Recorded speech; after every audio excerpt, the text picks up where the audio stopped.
House of Ghosts, Cursed Dragon Rings. Written and performed by Tony Capobianco.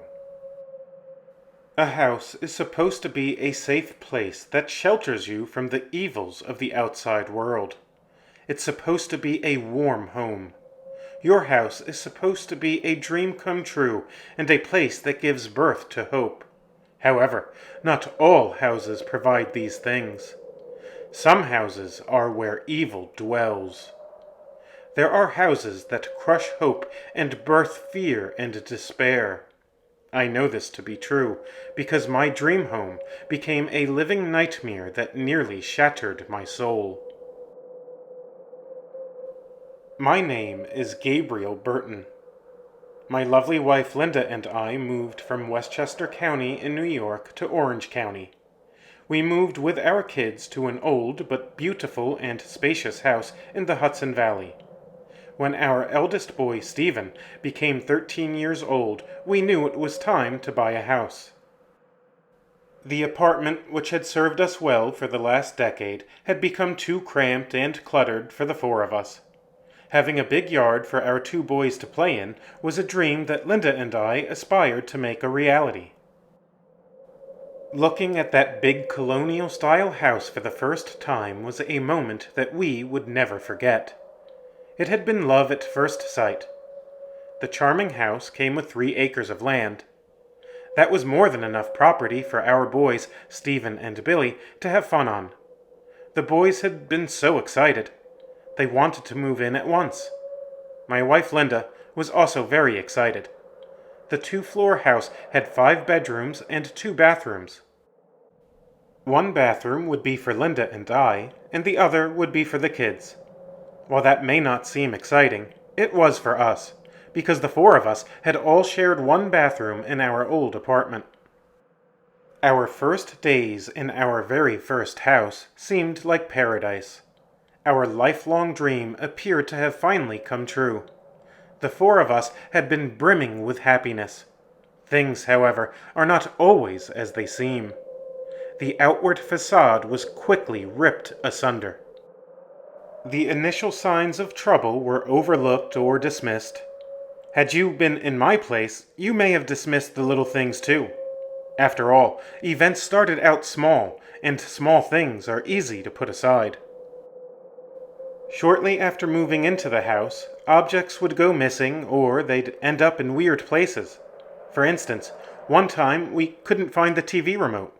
We looked high and low for it, but it was nowhere to be found. Then, a week later, I found the remote on top of the kitchen cabinets. Mind you, I needed a stepladder to reach the top of the kitchen cabinets, and I'm 6 feet tall. There was simply no way that my kids were going to reach it. Not even if they climbed on top of a chair.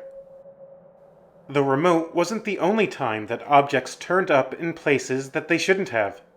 One time, Stephen had found some spices from the pantry in the top shelf of the closet in his bedroom. He was 13 years old at the time, so it's not like he was interested in the fine art of cooking. Yet, the spices had ended up in his closet. It was very peculiar. As strange as those instances were, my gorgeous wife had a far stranger experience. After a long day gardening, Linda had taken a relaxing shower. After working hard and sweating in the sweltering hot summer sun, there isn't anything as refreshing as a nice shower. After Linda had gotten out of the shower, she texted me to bring her a bra and slippers. She was certain that she had put her blue bra and her red house slippers in the bathroom. I had brought her a white bra and gray slippers because I had been unable to find the ones that she wanted. Later that evening, she found both her blue bra and her red house slippers in the most bizarre place. They were in the kitchen freezer. Odd as these instances were, we had been able to dismiss them as having been either a trick of the mind, a family prank, or a product of absent-mindedness. The misplaced items weren't the only unusual thing to occur. Alone in the house, I had heard the sound of footsteps coming from upstairs. It sounded like someone had been walking up on the 2nd floor. After receiving no answer when I called out to see if Linda or the boys had somehow gotten upstairs without my knowing it, I went up to check it out. There was no one up there. On a number of occasions, Linda and the kids told me that they had heard the sound of someone walking upstairs when there wasn't anyone up there at all. Then there were the flushing toilets. Right after we moved in, we heard both the upstairs toilet and the downstairs toilet flush all by themselves. Although I wasn't a plumber by trade, I knew that toilets aren't supposed to flush themselves. The toilets seemed to flush regularly while we ate dinner together and after we had all gone to bed. Even after we had spent $1,000 on a plumber and a new toilet, the phantom flushing of the toilets continued. A bone-chilling cold would unexpectedly be felt at times within the house. Even on 95-degree days in August, I would suddenly feel a deep chill. After checking the thermostat, everything seemed to be normal. The temperature read 75 degrees. Those small peculiarities had soon turned into big fears. Our youngest son, Billy, began waking us up late at night. It seemed as though the awful sound of Billy's screams filled the house nearly every night between 12 a.m. and 4 a.m. He told us that there was a bad man in his room. Night after night I checked the security alarm and walked around the house to make sure that there was no intruder. Time and time again there was no sign of trouble. Yet Billy kept pleading with us. He wanted us to help him. He insisted that a shadowy figure with a top hat visited his room every night. Linda and I chalked it up to nightmares. We believed that he was simply having night terrors. Billy was 10 years old at the time, and bad nightmares are not uncommon at that age. October arrived and we decorated the house for Halloween. Our family always looked forward to Halloween. We put up cute decorations. Linda and Billy loved the pumpkin, cat, ghost, and skeleton paper decorations that you tack into the walls. Stephen and I were more partial towards the scarier, adult kinds of Halloween props and animatronics, but we never had the space for them in the old apartment. Eager to finally be able to put up a life-sized Halloween prop, we bought one. We bought a 6-foot-tall undead butler. It had green skin. He wore a black suit with a black top hat. When activated by noise or motion, he would say, "Welcome. The Master has been expecting you. He will see you shortly." Stephen and I thought that the undead butler was totally awesome. The night that we put the undead butler up near the front door, we all heard him begin to talk as though he had been activated. The problem, however, was that we were all in bed. I got out of bed and unplugged him from the electrical outlet. This was the kind of prop that didn't run on batteries. It needed to be plugged into a wall outlet. I had gone back to bed. About 5 minutes later, my wife and I heard the heavy breathing sound that the undead butler prop makes, followed by, "The Master has been expecting you. He will see you shortly." The hair on the back of my neck rose as a chill ran down my spine. My wife and I looked at each other as she said, "I thought that you unplugged that thing." "I did unplug it," I replied as I jumped out of bed to see what was going on. Sure enough, the undead butler was unplugged. It wasn't possible for it to make a sound or turn on, and yet it had done exactly that. Linda and I heard it. We couldn't explain what we had just witnessed. That October had marked 5 months since we had moved into that house. It was also the month that saw a terrible escalation in frightful, ghostly activity. One evening, Stephen had been reading an e-book on his tablet in his room when he saw an old woman watching him from the rocking chair. She smirked right at him and then disappeared. A few nights later, Linda was brushing her teeth. After she rinsed her mouth and spit the water down into the sink, she raised her head and looked in the mirror. She saw the withered, pale face of a man staring back at her. She was so frightened that her body trembled and her voice was uneven an hour after it had happened. The unplugged animatronic undead butler continued to turn on and speak on a daily basis. Every day, the haunting footsteps, the phantom toilet flushes, and knocking on the walls were heard.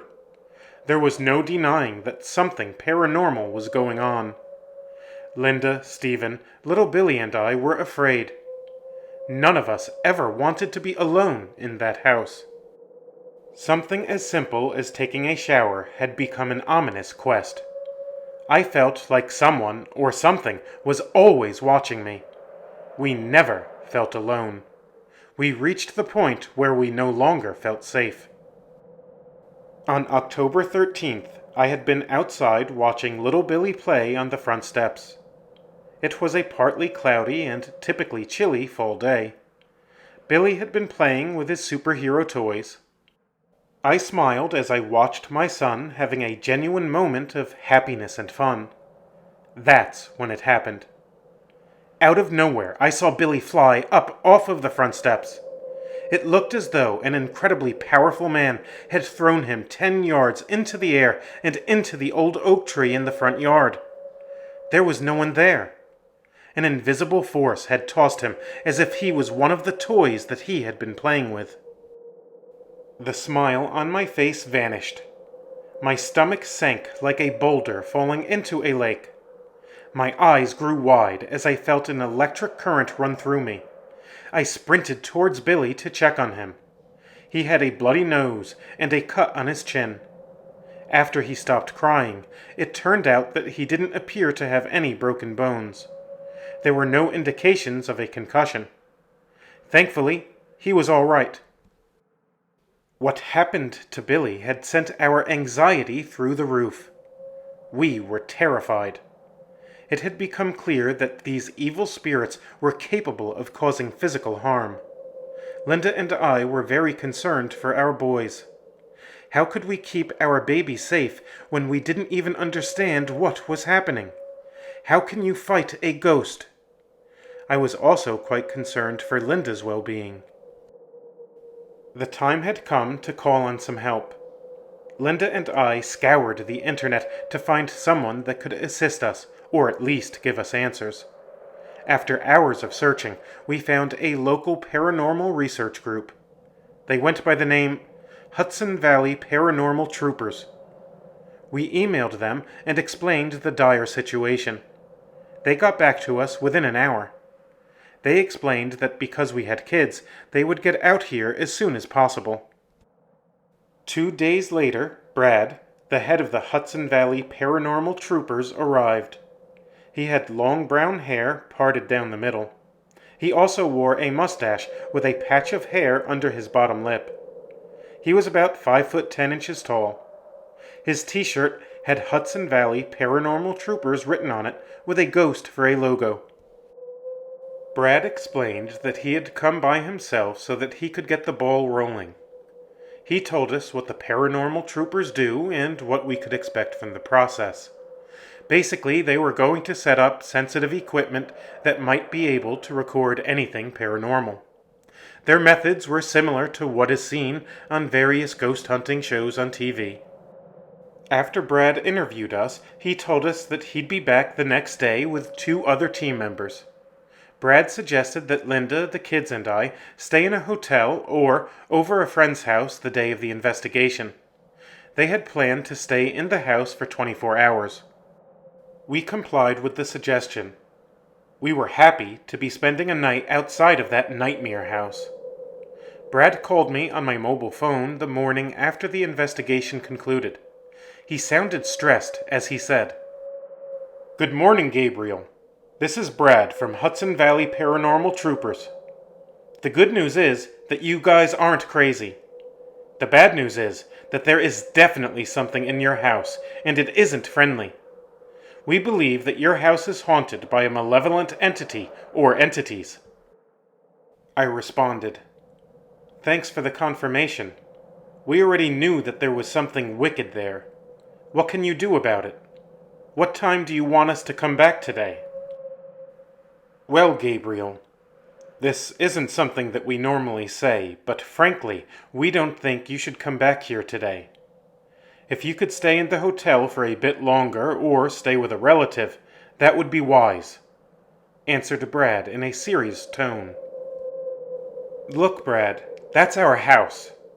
We have been living there since June. Are a few more nights really going to make a difference? What if we send the kids to stay with my brother for a few days? I asked with frustration. Brad calmly and with concern answered, I know this is a lot to deal with. I would definitely make sure that your kids don't go back into that house unless or until it's cleared out. That place is extremely dangerous. Shelley, a team member, was thrown against the bedroom wall in your youngest son's room. She has a massive bruise on her back. Our camera caught the violent act. It also picked up the outline of a tall, shadowy figure dressed in what looked like an old top hat. In fact, the shadow figure resembled the animatronic Halloween prop that you have by the front door. We also recorded what seems to be a disembodied voice humming some old song. That's not all. 3 gold rings, each with the engraved image of a dragon, were discovered. Each had the word Malo engraved on it. Malo is Latin for evil. These rings were found in 3 separate areas. The first ring was found in the basement. The second ring was found in the crawl space in your bedroom. The third ring was found in the crawl space in your youngest son's room. In fact, Shelley was attacked shortly after she had taken the ring out of the crawl space in Billy's room. Overwhelmed by all of the information, I responded in a distant voice. So, the tall shadow man with a top hat was real. The spirit attacked your team member in Billy's room. There are rings that have pictures of dragons and the word evil marked on them. What is going on? What does it mean? What can we do? Brad calmly said, You aren't alone. We are going to help you the best we can. You and your family really should stay out of this house for a while. We think that those dragon rings has something to do with the paranormal activity in your house. They might be cursed. We'll have to consult someone who is knowledgeable in spiritual warfare, demonology, and the occult. Please try to take a breath and hang in there. Saying some prayers wouldn't hurt either. I'll never forget how despondent I felt after that phone call. The conversation with Brad had left me speechless for several minutes. We were crushed by the realization that what we believed was our dream home was actually a home of nightmares. The hope that we once shared had morphed into dread. The joy that we initially had experienced transformed into deep sorrow. The former peace offered by the house had mutated into an unadulterated fear. Worst of all was the fact that Billy had been hurt in that house. Something unseen could have seriously hurt us. For all we knew, the evil demon could possess the ability to kill one of us. All of those thoughts and feelings nearly shattered my soul. The 4 of us went and stayed with my brother for a few weeks. I felt a mixture of relief and terrible anxiety. The relief was on account of being out of that cursed haunted house for a while, and knowing that my family was safe for the time being. The anxiety was due to the uncertainty about what was to come. If we couldn't get rid of the evil spirits, then we'd be forced to sell the house. If it came down to selling, how could I, in good conscience, sell that house to some other family? I couldn't put someone else in the terrible situation that we had found ourselves in. Yet, there was no way that we could continue to live there as long as it remained haunted by evil spirits. So it was that my mind was haunted by numerous thoughts and questions. The Hudson Valley paranormal troopers had consulted with a Catholic exorcist. This priest was an expert on demonology and the occult. The exorcist said that the engravings on the rings were of an occult nature. The dragon represented the devil. The rings were cursed. It seemed likely that a previous owner of our house had been a Satan worshipper.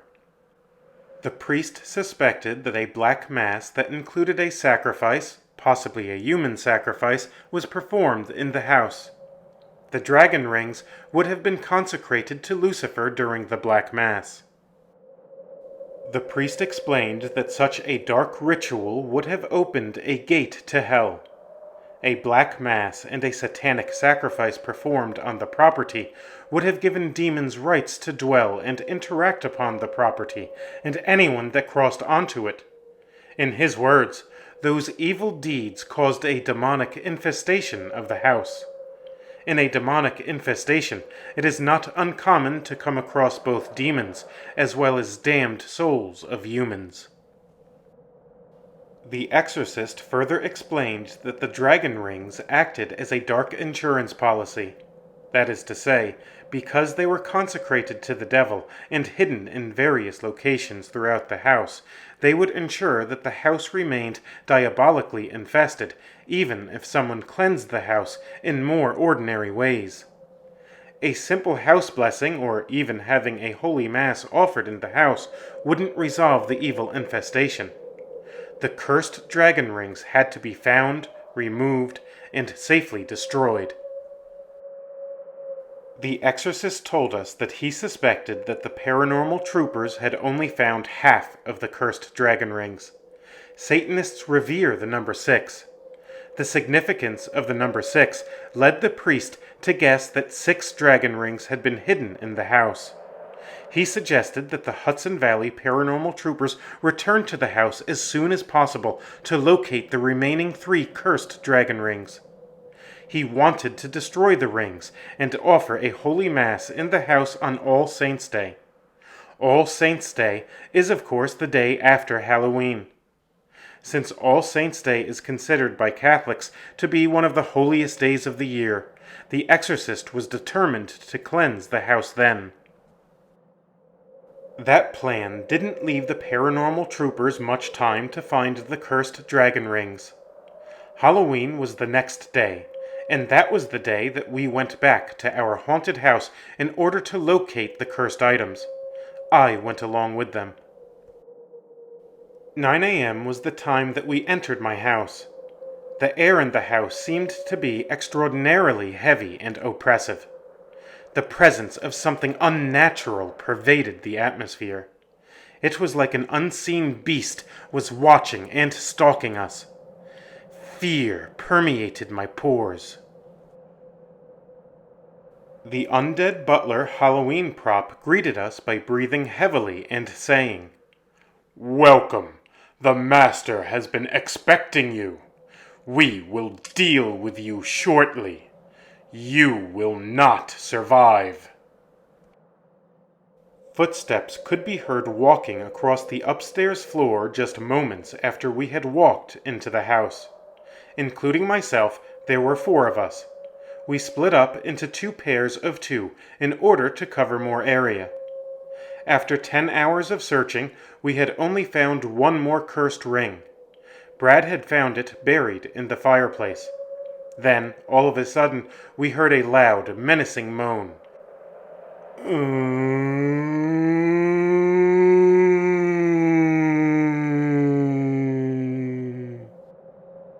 The bone-chilling moan was followed by the sound of glass shattering. Paul, the paranormal trooper that was paired with Shelley, had been pushed through the upstairs window. He had fallen to the ground and was badly injured. We immediately called 911 for help. That malicious attack ended our search that Halloween night. We obviously were not safe in that house, and the demons there were capable of gravely harming us, and they wanted us dead. If we couldn't find more than 1 dragon ring after 10 hours, then it wasn't likely that we would have any more luck had we stayed longer. No, it was more likely that staying longer would have resulted in death. The positive news was that Paul had some internal injuries and some external cuts, but he eventually healed. The negative news was that we failed to locate all three of the remaining dragon rings. We had only discovered one, and that meant that two cursed dragon rings likely remained in that house of ghosts. The exorcist did destroy the four cursed dragon rings that we had located, and he did offer a holy mass in our house. Unfortunately, that wasn't enough to banish the evil spirits from the house. As soon as the priest finished offering mass, we heard an evil-sounding humming coming from upstairs. It was as though the evil spirits that dwelt there had been taunting us. The exorcist said that it wasn't safe there, and that it probably wouldn't be safe there unless the remaining two rings were found and destroyed. He said that he would contact a spiritually sensitive person in the hope that she might be able to locate the rings. We thanked him for his help, but we were certain that we were leaving that house. It was too dangerous. We would never feel safe there again. So, we put the Hell House on the market. The realtor laughed at us when we told her that the house was haunted and very dangerous. It sold 2 months later. We offered the same warning to the buyer. He mocked us for the warning at the time, but a year later he put the house on the market. As far as I know, the House of Ghosts remains infested with evil, and the cursed dragon rings remain hidden. I hope that you enjoyed your stay here at the haunted Half Moon Inn. The Master requests that you consider supporting me and the inn by becoming a slave. A patron of mine on Patreon. The Half Moon Inn needs your support to keep the doors open. You wouldn't want the residents here to feel forgotten and abandoned, would you? Creating quality scary stories to share with you is very important to me. Running this inn of horror is a passion of mine, and I would truly appreciate your support. The world is hurting. It needs more horror. Help me to heal the world through horror. Together, with your help, we could haunt this world one home at a time. Until next time, always remember, just because you don't see them doesn't mean that they aren't there.